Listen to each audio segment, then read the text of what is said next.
Eu trouxe uma especialista aí na área. A Beatriz Rego, ela trabalha, né, atua com SEO há mais de 12 anos. Já atuou aí em marcas como B2W, Oi, Globo.com, diretora e também da própria agência, que é a NMA. Primeiro, obrigada, Beatriz, pela sua disponibilidade. Obrigada por conseguir aí um tempinho para compartilhar um pouco do teu conhecimento aí desses 12 anos. E 12 anos falando em SEO é muito tempo, né? Porque eu, por exemplo, fui saber que existia SEO faz uns 6 anos, 7 anos no máximo. Eu achava que era milagrosamente que as posições apareciam ali no Google, os resultados entravam ali e a gente acabava aparecendo. Muita gente ainda pensa dessa forma, né? Tem um pessoal aí chegando no digital e deve estar com as mesmas dúvidas que eu aí com relação ao que esperar para 2021 na área de SEO. Obrigada, Carol. Obrigada pelo convite. Eu vou ficar reforçando esses 12 anos, não para ninguém ficar focando na minha idade e tal. Mas realmente mudou muita coisa nesse período, assim. A gente, no comecinho de SEO, a gente trabalhava só botando palavra-chave e funcionava. Era rápido, era tranquilo, era simples. E a gente está num cenário completamente diferente agora. Estou animada para esse bate-papo aqui com vocês. Nós também estamos. Eu estou super ansiosa porque é um tema que super me interessa aqui, principalmente pela nossa estratégia na Dinamize, por ser um tema mesmo que sofre atualizações aí no decorrer do ano e o que funcionava não funciona mais. Tem muita coisa aí na internet, a gente não sabe o que realmente a gente deve seguir, o que a gente deve aplicar. Então, estamos ansiosos hoje pelo teu conteúdo também. Acredito que a maior parte das pessoas já sabem o que é SEO, mas para quem ainda não conhece, o que é, como é que funciona essa metodologia aí? Vamos lá, gente. SEO, o conceito que a gente usa é que é um conjunto de práticas utilizadas no seu site ou até ao redor do seu site, do seu negócio, para aumentar o tráfego orgânico vindo de mecanismos de busca, que a gente chama. Então, mecanismos de buscas tipo Google, Bing, mas aqui a gente vai falar bem mais de Google, quase um monopólio já no mercado. O que são isso, né? Então, você faz uma pesquisa no Google, você tem o resultado, esse resultado se chama orgânico, você não paga para aparecer naquele resultado, então é uma competição muito grande. É um tráfego que é um lead qualificado e gratuito, vamos dizer isso. Você só tem o trabalho de realmente trabalhar aquilo, né, a mão de obra. Mas você não paga como um anúncio, né, como Google Ads e tal. Para mim, e uma coisa que eu bato muito aqui na agência e para os meus clientes, ele é um pouco além disso. O SEO, na verdade, ele é como você se apresenta, como a sua empresa se apresenta no Google. É o primeiro contato que você tem com o usuário que estava buscando aquele conteúdo ou aquela marca, entendeu? Então, assim, é um cartão de visitas também. A gente não fica só naquelas práticas de, mas o meu título tá certinho, tudo certinho para SEO, para técnicas, se a gente não está se apresentando direitinho no Google como a gente gostaria de se apresentar. Como a gente quer, para quem a gente quer. A gente tem que atrair quem a gente quer para o nosso negócio. Esse é o conceito de SEO para mim. E mais que isso, para mim, SEO é comportamento. A gente hoje trabalha com pesquisa de usuário, assim, a gente vê o que o usuário busca em relação ao assunto, a gente estuda aquilo, a gente quer entender por que aquele usuário está pesquisando aquilo, se ele está chegando onde ele quer. Então, assim, SEO, além de ser só um conjunto de práticas para aparecer melhor no Google, ele hoje, mais do que qualquer coisa, é entender o seu usuário, como aquele usuário se comporta ao buscar, ao ter interesse em algum assunto, e dali você traça suas estratégias e você tem o seu tráfego e você tem todo o retorno que você espera ter. Você pode até guiar, né? Qual é o caminho que você quer que aquele prospect, né? Exato. Ele caminhe ali dentro da tua estratégia da empresa. E é muito interessante essa ideia que tu trouxe mesmo de como a marca vai se apresentar, né? Eu, por exemplo, já cansei de buscar uma marca.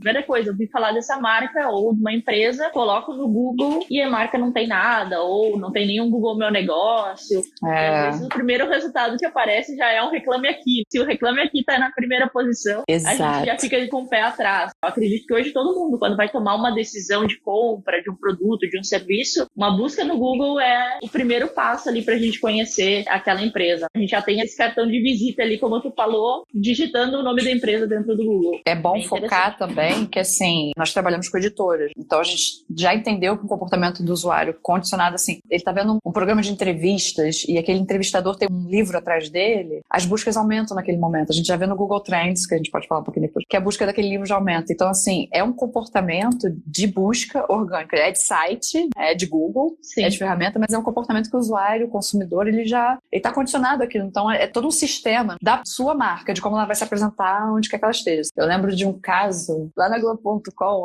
eu tinha o site receitas.com, nem sei se está no ar ainda, lá no comecinho dele, e saiu na novela, acho que na época era Avenida Brasil, Estrogonofe a Paulista, uma coisa assim, que uma personagem falou. No dia seguinte eu pedi para alguém subir no site, e batata, assim, subiu, foi para home, então assim, SEO é mais do que você tá só naquele mundinho técnico ou naquela fórmula de sempre, sabe? Você tem que estar ali ligado no consumidor e tal, e como que você vai usar aquilo para beneficiar a marca e ele. Eu acho que um exemplo disso agora foi recentemente o jogo de xadrez, né?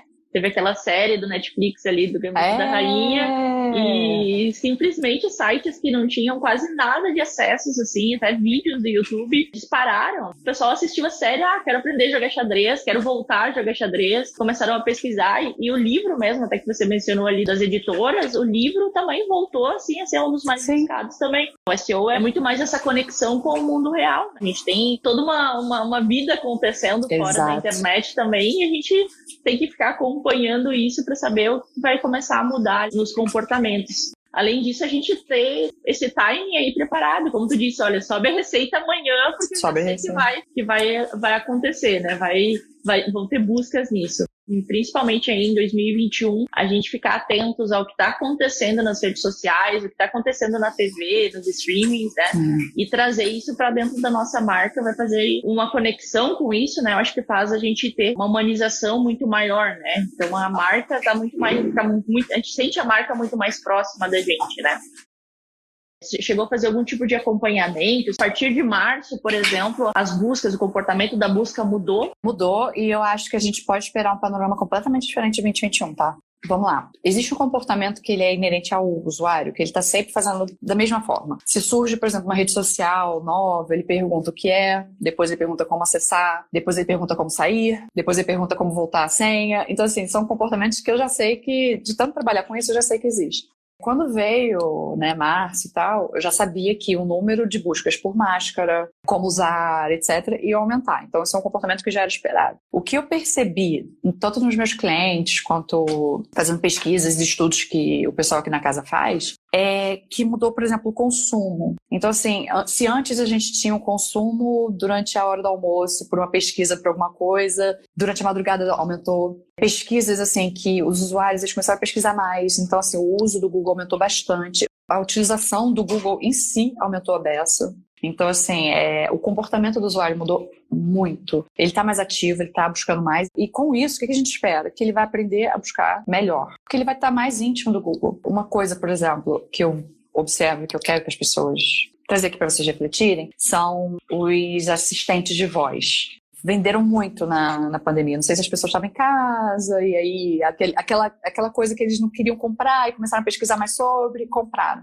Então a gente tem mais pesquisas de voz, de comandos de voz. Eu imagino que em 2021, por exemplo, a gente tem que focar mais nisso. Lembrar que a Alexa na casa de alguém vai estar dando resultado de restaurante perto, entendeu? Espero ter acionado a Alexa de alguém. E que ela vai dizer um restaurante perto. Então a gente tem que focar num SEO local. É o que eu falei pra você, a gente pensa no comportamento do usuário, então se aquele usuário está consumindo mais assistente de voz, está usando mais esse tipo de pesquisa, então a gente tem que pensar nisso também. Inclusive para vocês, eu acho que vocês devem ter percebido que em relação ao e-mail marketing também mudou bastante, os horários que as pessoas estão clicando e tal. Eu estou aguardando ansiosamente pro final, assim, as empresas de pesquisa mesmo lançarem o comportamento do usuário, porque eu tenho certeza que mudou bastante. O que eu vi aqui, a galera pesquisando mudou totalmente, assim. Nem para bem, nem para mal, só mudou. A gente sentiu bastante, assim, no nosso conteúdo em si, a gente produz muito conteúdo relacionado a marketing e tudo mais, e a gente sentiu que a gente teve um crescimento de acessos muito grande, assim, não fizemos nenhuma mudança drástica no site,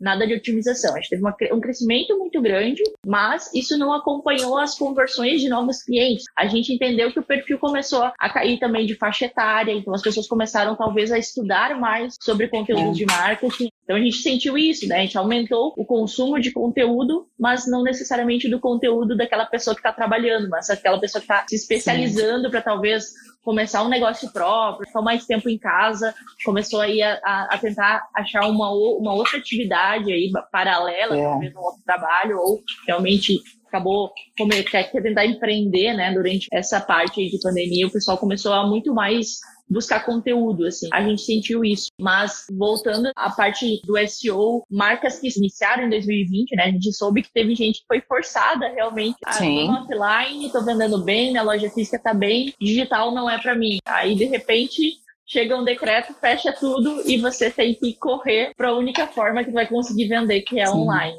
Teve pessoas que entraram esse ano e tem uma enxurrada de informações. Como que elas vão conseguir hoje saber por onde ela começa no SEO, qual é o caminho certo, o que ela deve focar, porque são uma série de técnicas que a gente tem que cuidar do offline, do online, a gente tem que cuidar da velocidade do site, tem o algoritmo do Google que vive mudando. Para realmente, minha marca começou em 2020, não conhecia SEO e eu preciso começar agora. O que você acha que deveria ser prioridade no início dessa estratégia? Eu acho que o mais importante é o empreendedor, o empresário, enfim, saber o que ele quer exatamente. Assim. O esforço tem que ser direcionado. Então não adianta, por exemplo, eu criei aqui meu e-commerce e agora eu quero vender e agora eu vou começar a fazer um monte de posts no Instagram ou até um monte de textos para poder levar as pessoas no meu site. Se isso não for de acordo com o negócio dela e se ela não tiver tempo para aquilo. O que eu quero dizer com isso? Quando você vai pesquisar como começar com SEO e tal, as pessoas geralmente, elas entram e se deparam com uma lista de coisas que ela tem que fazer. Antes daquilo, acho que tem um passo, para tocar, que é eu quero mais visitas, eu quero ser conhecido. Cada estratégia de SEO, ele tem um direcionamento. Aí vamos supor que eu tenho lá meu e-commerce, tá certinho, e agora eu quero vender mais online. Beleza. A primeira coisa é diagnóstico. É você entender onde você está hoje, como é que está seu site, quais são as visitas de onde elas vêm, se tem links externos. Links são uma coisa assim que não adianta, o Google pode mudar o quanto for. Links externos ainda vão ser o que mais influencia, tá? Você tem esse direcionamento de conteúdo, esse direcionamento de marca. Você sabe onde você vai chegar, você quer vender mais. Beleza, você entrou, lançou seu site, fez pesquisas de palavras-chave, você tem que entender quais palavras-chave que você quer que o seu usuário use para chegar no seu e-commerce. Você tem que ter noção do seu conteúdo. Se eu vendo shampoo, eu não vou esperar, por exemplo, tráfego vindo de um conteúdo que seja como usar mouse ótico, como usar mouse sem fio. Então você tem que ter essa noção, sabe? Também não façam parcerias por links. Eu falei que link é muito, muito importante, mas não façam parcerias com sites que não tem nada a ver com o seu negócio. Então se você vende cosméticos, você não vai fazer parceria com gente que vende moto. O Google interpreta isso como troca de links, vendas de links. Então, assim, você também, além de você ter um guia de boas práticas, você tem que ter um guia do que não fazer. Eu começaria procurando o que não fazer.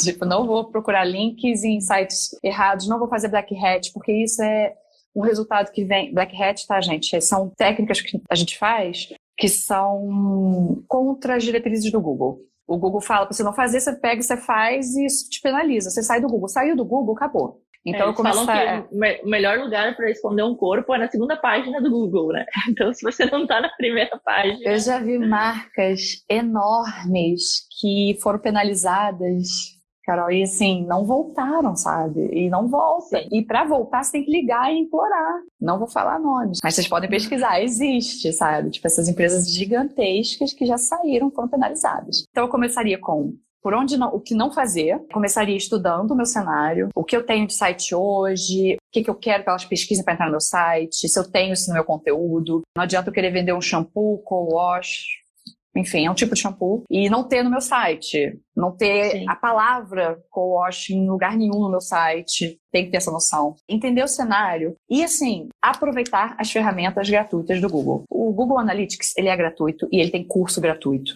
O Google Search Console, ele é gratuito. O Search Console, gente, é assim, a ponte que a gente tem com o Google. O Google diz se o seu site está legal ou não ali. Você recebe mensagens ali. O Google Meu Negócio é, assim, a gente usa muito para os clientes pequenos da casa e é um retorno muito bom e é de graça também. Você bota foto, você pede avaliação. Então, assim, usem muito as ferramentas gratuitas do Google. Muito, muito, muito, muito, muito. Eu começaria por esses caminhos. Não esquecendo para onde você quer chegar. Não adianta sair fazendo e não saber para onde você quer chegar.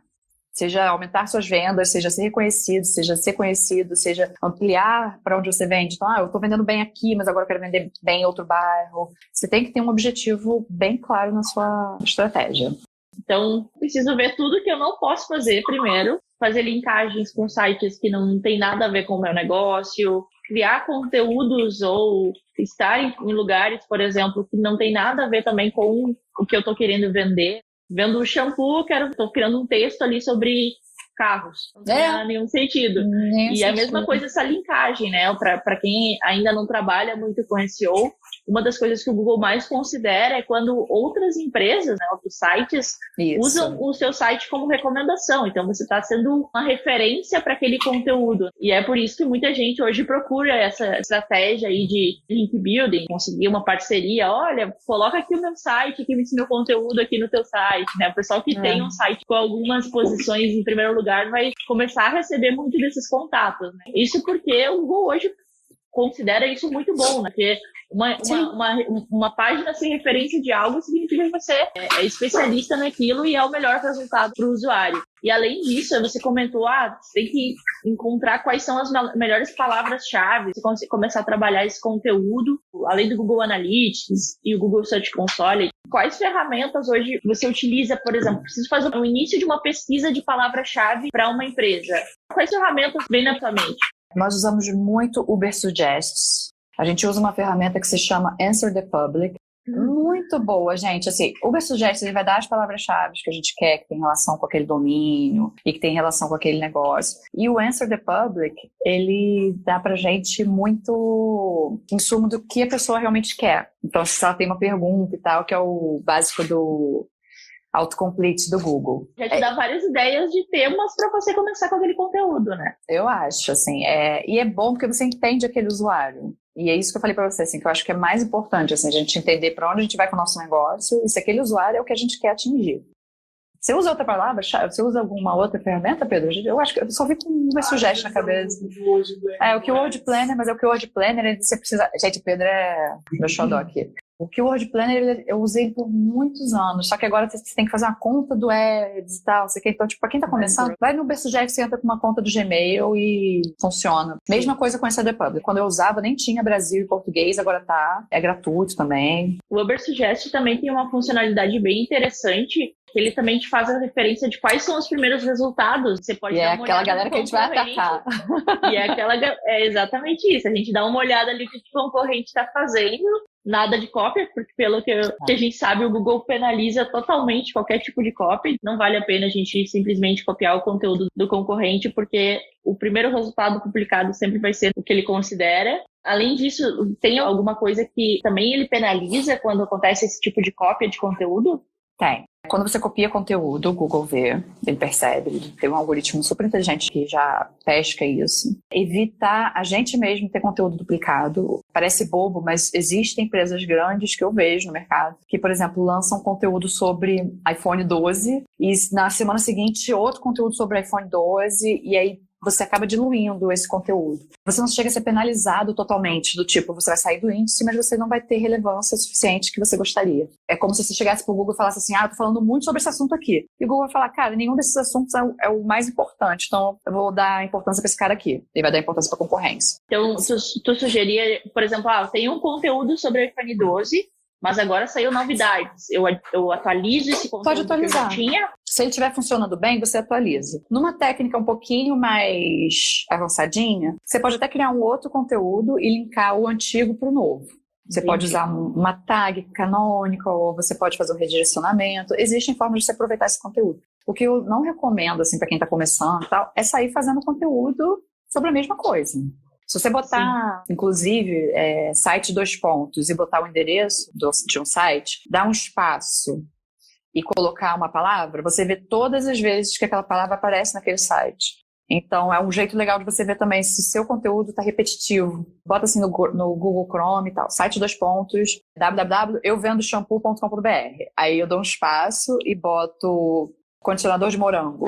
Aí ali eu vou ver o quanto que eu tenho de repetido de conteúdo, e aí você vai e analisa nas visitas qual é o conteúdo mais importante, porque às vezes você tem a página do produto e você tem a página que fala sobre o produto, por que não pode ser a mesma? Então essas análises que a gente faz bastante em SEO, sabe? Eu falo muito isso porque às vezes as pessoas acham, eu já tenho minha página de produto, não vou otimizá-la, não vou botar mais conteúdo nela, mas eu vou falar sobre o que as pessoas acham sobre condicionador de morango, o que seja.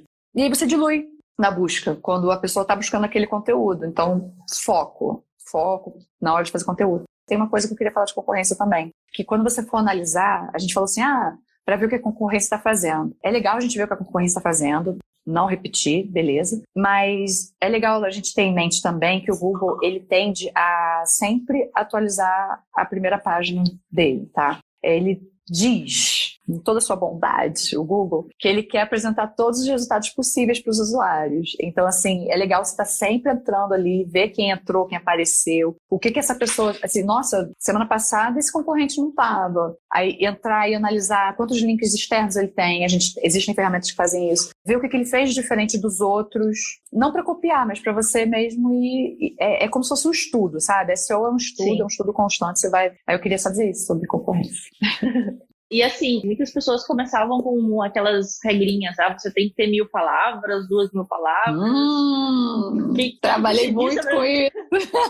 Porque, assim, eu já fiz vários testes, crio às vezes conteúdos, normalmente eu criava não por SEO, mas eu criava, isso aqui vai explicar uma funcionalidade que a gente está colocando na nossa ferramenta aqui, e eu quero ter esse tutorial, quero explicar sobre esse recurso. E aí, às vezes, ele acabava sendo otimizado, ficava lá nos primeiros lugares, mas ele não era o conteúdo que tinha maior quantidade de palavras. Aí caía muito por terra aquelas teorias assim, olha, você tem que criar 2.000 palavras. Eu olhava, eu estou aqui em primeiro lugar e não tenho 2.000 palavras. Assim. Aí você olha os posts de baixo, conteúdos muito mais extensos. Não existe essa regra, existe ou... A gente não deve considerar ela quando a gente está criando um conteúdo. Não tem que considerar não, Carol. Assim, existem até plugins de WordPress que te dizem quando você escreveu pouco ou escreveu muito, sabe? De novo, vou falar sobre o comportamento do usuário. Vamos combinar. O pessoal está entrando muito mais no celular. Você vai escrever um texto gigantesco no celular para o cara ficar scrollando.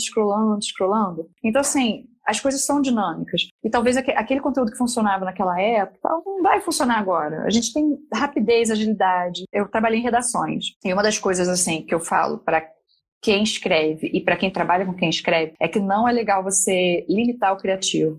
Gente, escreve até 1.000 palavras. Cara, se o cara não tem mais o que falar, não fala, sabe? Bota imagem ou coisas interessantes. Tem que estar interessante para o usuário. Eu nunca vou esquecer, eu estava na redação, não sei se foi do Extra, do Infoglobo, ou se foi até na própria Globo.com, que fizeram uma matéria sobre uma capivara que virou prefeita em Curitiba. O negócio era gigantesco. E era uma matéria boba sobre uma capivara, e um negócio gigantesco. E assim, você pensa no esforço direcionado, né? Você pensa que você tirou um jornalista de fazer uma matéria interessante, de fazer uma outra coisa interessante para falar de uma capivara que um texto gigantesco que o cara no mobile. E uma foto desse tamanho, porque alguém lá atrás falou para ele que ele tinha que botar muitas palavras, que ele tinha que botar muitas imagens, que ele tinha que botar... Gente, o usuário hoje, ele tá exigente, ele tá rápido. Você tem que pensar assim, eu tô passando a formação importante agora, é isso que ele quer saber? Por isso que é legal você pesquisar o comportamento, porque quando você começa a escrever, entendendo o comportamento do cara que tá entrando no seu site, você já sabe mais ou menos assim, esse meu usuário aqui não vai querer saber sobre esse tipo de coisa nesse assunto, você já vai direto naquilo ali. Vamos combinar também que conteúdo não é só texto. Você pode fazer um infográfico, você pode fazer um vídeo. Hoje você tem vários tipos de... Hoje eu vim ouvindo podcast, eu dei chance para podcast recentemente, eu não engajava muito com podcasts, agora eu tô engajando. Então, assim, conteúdo não é só aquilo, sabe? De ficar ali escrevendo e o cara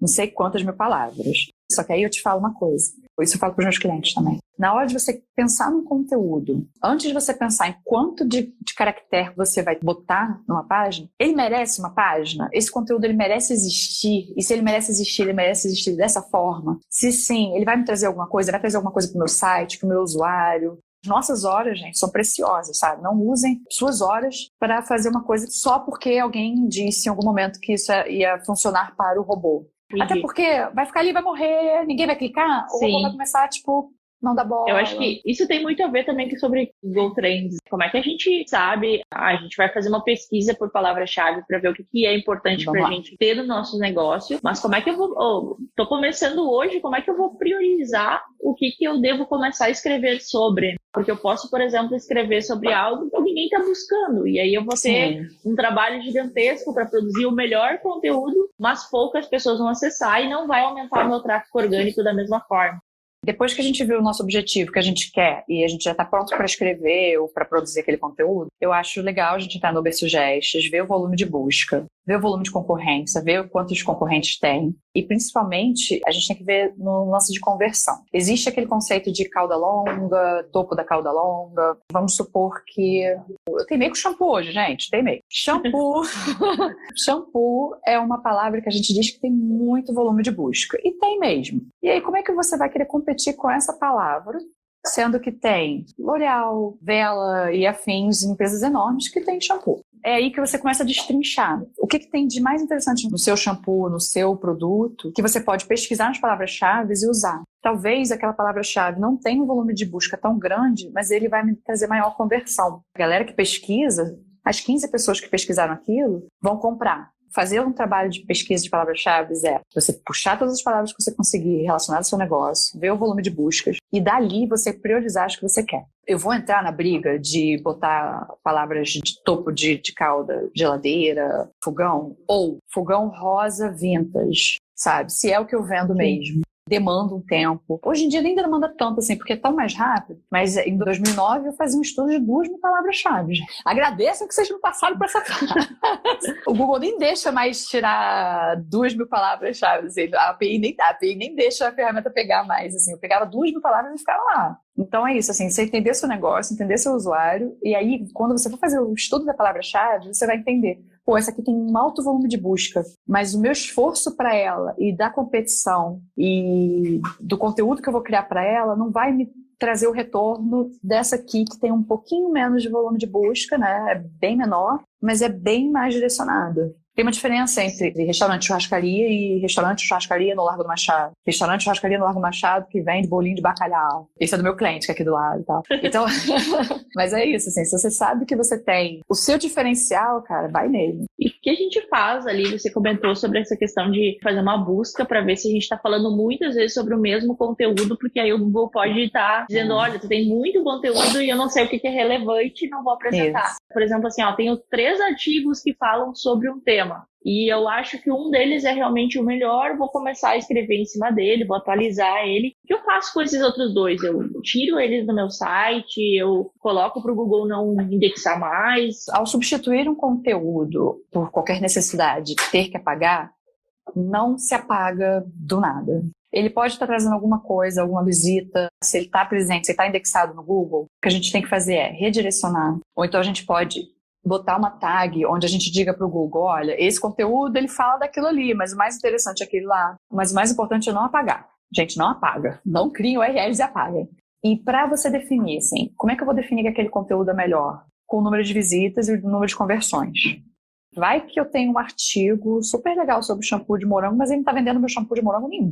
Será que minha página de produto não era melhor? Não é melhor pegar esse conteúdo, botar lá e redirecionar? Cada caso, gente, é um caso. Tem que analisar mesmo, assim, pegar, ver a palavra-chave, ver como é que ela tá no Google, ver como é que ela tá em relação aos concorrentes. Se bobear, eu fiz uma página de conteúdo que ela tá indo muito bem, aí eu tenho que experimentar. Talvez eu agregue o meu produto dentro dela de alguma forma mais agressiva ou não. Aí você experimenta, aí você vai tentando, sabe? O que eu falo daquele conteúdo duplicado é quando é muito exagero, 10 páginas sobre o mesmo conteúdo e tal, aí pensou, vou mudar a arquitetura do meu site? Redireciona.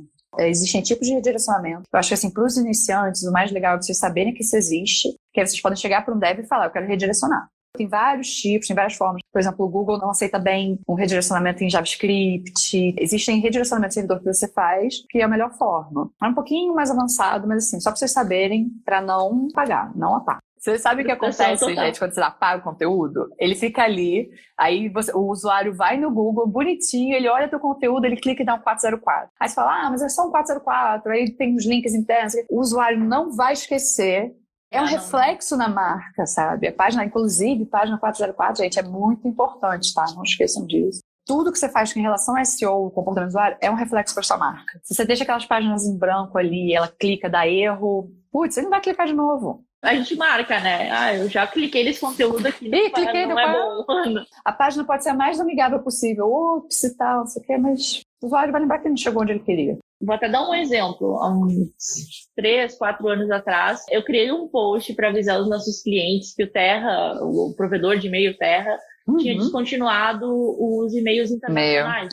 E aí, sem querer, o Google me colocou lá em primeira posição com Terra Mail. Então, a gente começou a receber uma enxurrada de acessos à nossa ferramenta, à nossa página, das pessoas que digitavam Terra Mail, e eu acho que as pessoas estavam tentando logar na Terra, sabe? Mas era só um texto para avisar os clientes. Olha, se você tem e-mail do Terra que seja de fora, faça uma limpeza na sua base. E ficou um conteúdo talvez denso, ou por alguma razão o nosso score lá estava alto, e o Google começou a entender que aquele era o melhor resultado. E a gente começou a receber muito conteúdo, muito acesso em cima daquela palavra-chave que não tinha nada a ver com o nosso negócio. E naquele momento a gente simplesmente faz, a gente deleta, a gente direciona, a gente muda o texto. O que vocês fizeram? Como é que a gente faz para piorar isso? Eu acredito que a gente tirou a opção de indexar pelo Google, aí demorou um tempinho, e depois parou de vir esses acessos. Mas a gente, nossa, cresceu muito acesso. Aí chegou lá no Google Search Console e era busca Terra Mail. Não tinha nada a ver. E é ruim porque fica um bounce, né? E o Google entende que você não está entregando o que o usuário quer. Então isso prejudica. As pessoas entravam, acessavam, poxa, aqui não é o login do Terra, vou sair. Carol, ficou um aprendizado. Desde que eu comecei SEO, as pessoas pesquisam Hotmail login, Terra login. Assim, é incrível como tem pesquisa para acesso. Mesmo se for uma rede social nova e tal, esquece saber o que é, entra, esquece a senha, pede a senha, tem todo um comportamento. É o caminho do usuário. Até outro dia tinha muito Hotmail senha, recuperar, Hotmail entrar. Caramba, você foi o que a gente chama, tipo, aquela coisa meio catacor no Google, né? Que, tipo, criou um conteúdo só pra atrair a galera, assim. Fiz um SEO errado, sem querer. Vai que o pessoal ali, sei lá, alguns podem ter conhecido a marca de alguma forma. Meio mal vocês falam sobre e-mail marketing e tal. Mas eu teria feito isso também, tirado do índice. A gente tirou porque acabava estragando todas as nossas métricas, né? A taxa de rejeição aumentou muito no site. O que tá acontecendo? A gente ia lá, era essa palavra-chave aí que a gente não queria estar. Que eu quero não fica, né? Eu tenho alunos que às vezes eles ficam assim pra mim, eu fiz um conteúdo lindo, e aí veio alguém e copiou e tá na minha frente. Gente, é revoltante. Assim, os poucos cabelos brancos que eu tenho aqui é tudo do Google. É bem cansativo trabalhar com o Google. A maior parte dos acessos, assim, hoje a gente tá fazendo realmente pelo celular. Eu acho que é meio que automático, assim, a pessoa acorda, pega o celular, como quer pesquisar alguma coisa, tá na rua, ela vai pegar o celular e vai começar a pesquisar. E hoje, quanto a pessoa tá preparada, o site dela tá preparado para ser acessado no celular, tem uma boa navegação, impacta aí no resultado do Google. Eu já vi algumas pessoas comentando que o algoritmo do Google verifica primeiro mobile e depois no desktop. Hoje, se você fosse olhar assim no cenário geral, eu ver se o meu site está 100% no mobile é melhor do que eu criar muito conteúdo, ou eu priorizo essa parte do mobile? Sim. O legal também, gente, quando a gente começa a trabalhar com SEO, é acompanhar a movimentação do Google, tá? Em 2015, eles fizeram um evento chamado Mobile Alguma Coisa. E a partir dali, ele começou a falar como o mobile era importante, tá? Passaram alguns anos, lançaram o Mobile Geddon, se não me engano, o nome da atualização do algoritmo, que basicamente diz assim, se o seu site não tá legal para mobile, bem, eu vou priorizar todos os outros sites que estão.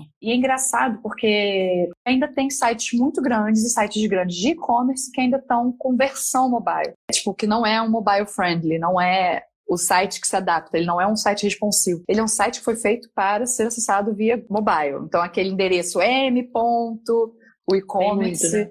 Muito ainda, muito. E é uma coisa que eu bato assim, gente, para com isso. Eu trabalhei em uma agência muito grande que quando a gente falava em mobile first, o pessoal não gostava, porque não atrai o cliente. Porque quando você bota no telão grandão o site, o cliente fica animado e tal. Mas, gente, mobile first. Você tem que fazer pro seu celular e depois você aplica aquilo para as outras...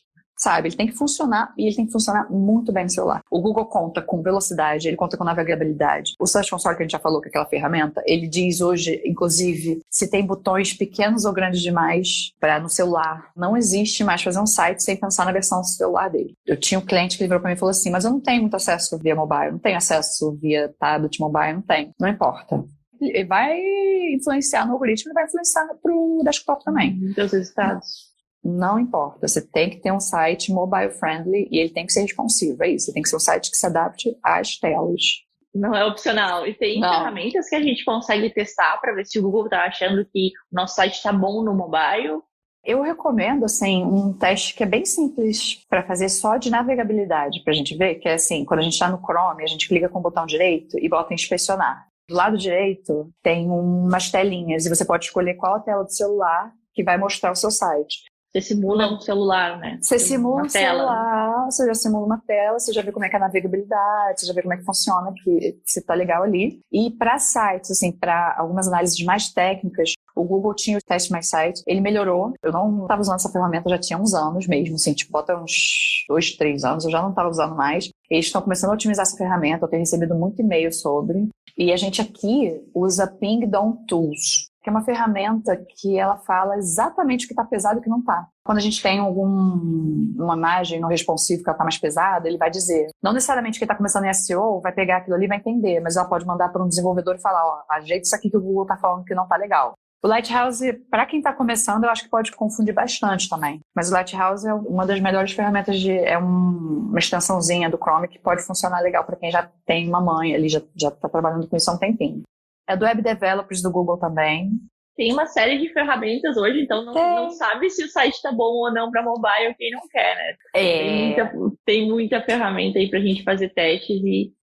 O Test My Site é até bem lúdico hoje em dia, ele tem mobilezinho, ele fala nota e tal. Você coloca o site, assim, ele põe as duas notas, né? Põe a nota do mobile, põe a nota do desktop e varia bastante. A gente já pegou alguns casos, assim, que a gente olhou como que a nossa nota do mobile está tão abaixo do desktop, assim, às vezes é uma coisa drástica, assim, né? E é um conjunto, assim, porque você vai ter essa nota, aí você vai no Search Console, ver o que o Google tá achando que o seu site não tá legal. Então, assim, SEO é estudo, não adianta. Todo dia eu tô aprendendo alguma coisa nova, todo dia você vai estudando, você vai aprendendo, e assim, as análises em si são estudos.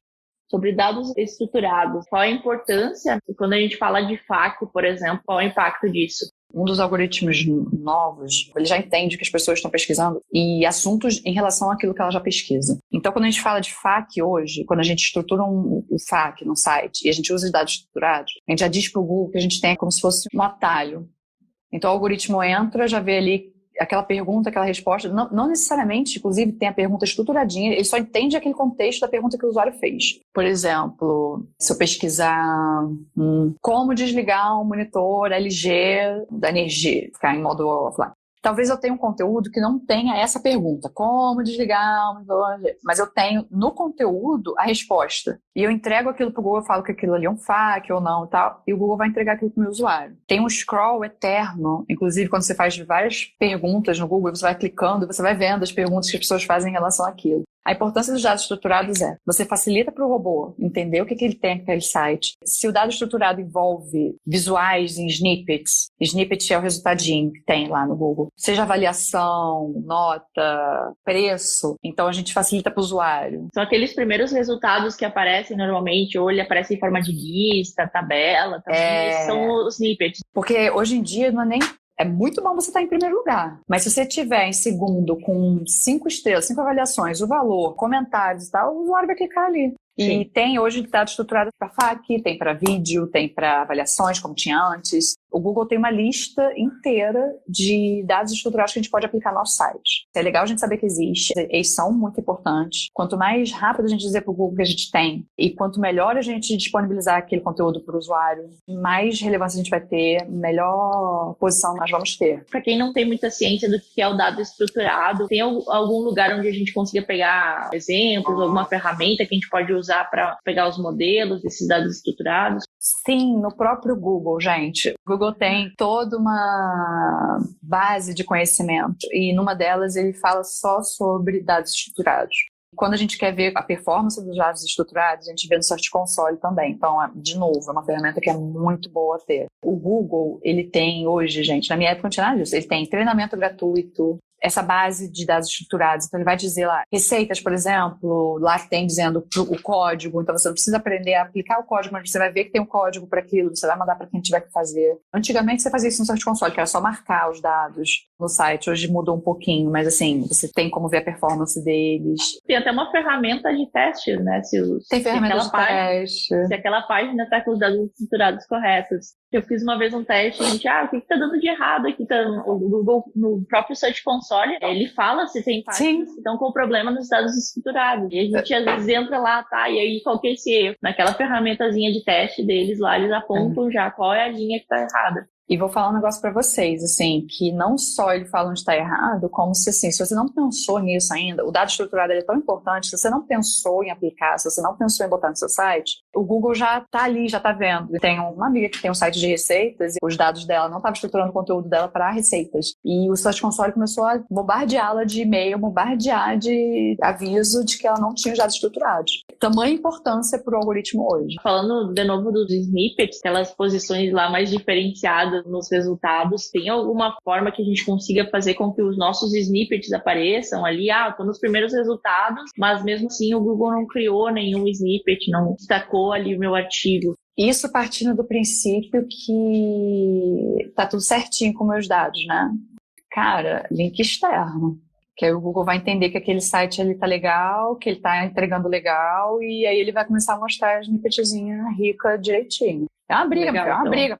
Porque tem vários artigos, por exemplo, que estão nas primeiras posições, mas ele não criou aquele snippetzinho bonitinho. O Google foi lá e criou, né? Às vezes o Google faz teste de title também, pega um title que ele acha que o usuário vai gostar mais e troca. Ele troca a meta description também, coloca diferente do que tu programou ali. Não tem muito como a gente controlar isso. Mas é legal, por exemplo, você botar o assunto ou o seu site no Google Trends para ver o que lá embaixo tem, assim, pesquisas associadas, pesquisas relacionadas. E ali você mais ou menos entende o que o algoritmo está entendendo do seu site. Mesma coisa quando você faz uma pesquisa no Google e lá embaixo tem pesquisas relacionadas. Talvez, por algum motivo, ele esteja entendendo o seu conteúdo mais para aquele lado, sabe? O que o algoritmo está entendendo daquele meu conteúdo? Você recomenda alguma ferramenta que a gente possa fazer uma auditoria no site, por exemplo? Como a pessoa começa a fazer esse tipo de análise? Pode ser um mobile, mas fiz o teste de velocidade, podem ser as palavras-chave. Como é que a gente pode fazer uma análise geral assim, do site? Search Console, Google Analytics, ferramenta dos outros. Tem uma galera que pega, sei lá, uma ferramenta dessas caras e tal, extrai um relatório e faz tudo que o relatório fala. Infelizmente, gente, desculpa, assim, tem que ter experiência. Não adianta pegar uma ferramenta e sair fazendo, assim. Isso eu tô falando até de empresa, tá? Porque eu já vi agência fazer isso, assim, pegar uma ferramenta e vender o reporte que dá uma ferramenta. Para quem está começando, para quem quer explorar o próprio negócio e tal, vai no Analytics para ver como é que estão vindo as visitas, para ver se estão vindo as visitas, para ver se você está indexado no site. Faz aquele site 2 pontos no navegador, vê se seu site está indexado. Depois você vai no Search Console, as análises começam ali. Depois a gente começa a ver a velocidade do site, aí você pode usar as ferramentas externas. E aí em um outro momento você pode usar uma ferramenta um pouquinho mais robusta, mas você tem que ter aquela noção de que você vai precisar de um olhar ali experiente da coisa. A ferramenta não vai te dizer, né, cara? Olha, você tem que fazer isso e tá tudo certo. Ela até diz, mas ninguém entende melhor do seu negócio do que você e ninguém vai entender melhor do que está acontecendo ali do que uma pessoa mesmo que já trabalha na área. Não adianta. Imagina, por exemplo, pago caro pelo SEMrush e aí ele me fala que eu tenho que ter um artigo de 1000 palavras e assim... Aí é sobre a capivara. Acontece bastante essas gestões ali do SEMrush e às vezes não faz muito sentido com o conteúdo. Não. Eu tenho horror àquela carinha de sorriso e... Não sei se vocês conhecem, assim. Tem um... Do Yoshi? Do Yoshi mesmo. Tem uma carinha de sorriso e uma carinha triste. Quando você vai escrevendo, ela vai mudando, assim. Tipo, ele faz você repetir muita palavra-chave. Ele faz você encher muita linguiça, sabe? Não adianta. Você tem que ter uma experiência ali de SEO mesmo. E pra começar, se você não tem aquela experiência de olhar, entender mais ou menos o que está acontecendo, tem que olhar no Analytics, tem que olhar no Search Console. Inclusive, essa menina mesmo do site de receitas, quem quiser acessar aquela, não vou falar isso. Ela mesma comecei a ensinar a mexer no Search Console. Falei, cara, para de mexer em qualquer coisa e vai direto no Search Console. E aí, depois de um tempo, o Search Console começa a te mandar e-mails com status. quantas palavras-chave você está fazendo sucesso, quais são as suas primeiras palavras-chave. E é um conteúdo que você vai absorvendo, você vai estudando, e aí você vai começando a entender melhor as análises. Dali você vai para outra ferramenta mais robusta e tal. Ele manda automático, você tem um usuário. Manda automático. Você não... ele já tem as sugestões. E, inclusive, gente, se vocês receberem assim, tem problema, não sei o que, calma. Porque como o algoritmo tá mudando e o Search Console tá mudando, tem uma galera que tá recebendo e-mail do antigo ainda, assim, que tem, vai e vem, aparece, assim, seu site não está legal e tal, não sei o que, e daqui a pouco você recebe um e-mail falando que tá bom. Mas, assim, de novo, estudo, sabe?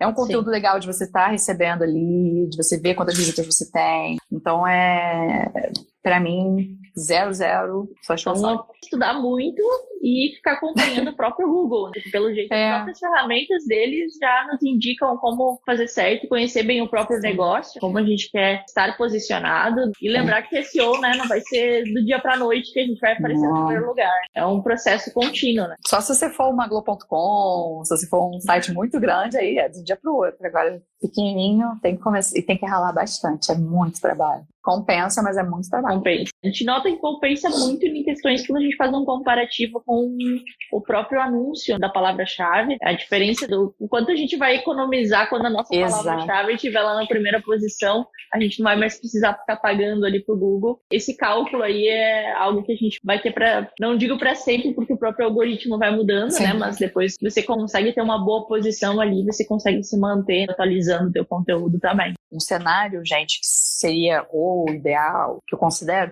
acessos diretos, porque todo mundo conhece sua marca, então acessa já direto, orgânico e depois o pago. Tudo isso tem que estar junto, tipo, a estratégia toda tem que estar junto. Se eu fizer um bom anúncio no Instagram, aquilo vai refletir no meu orgânico de alguma forma. A pessoa vai lembrar da marca, aí um dia ela vai pesquisar. Então, assim, toda a sua estratégia tem que estar bem amarrada. Mas em termos de acesso, o pago ele tem que estar ali como suporte. Porque se um dia você não puder pagar mais aqueles links, a queda é muito rápido. É legal você ter um acesso orgânico ali bem firme, bem estável, que cresça, sabe?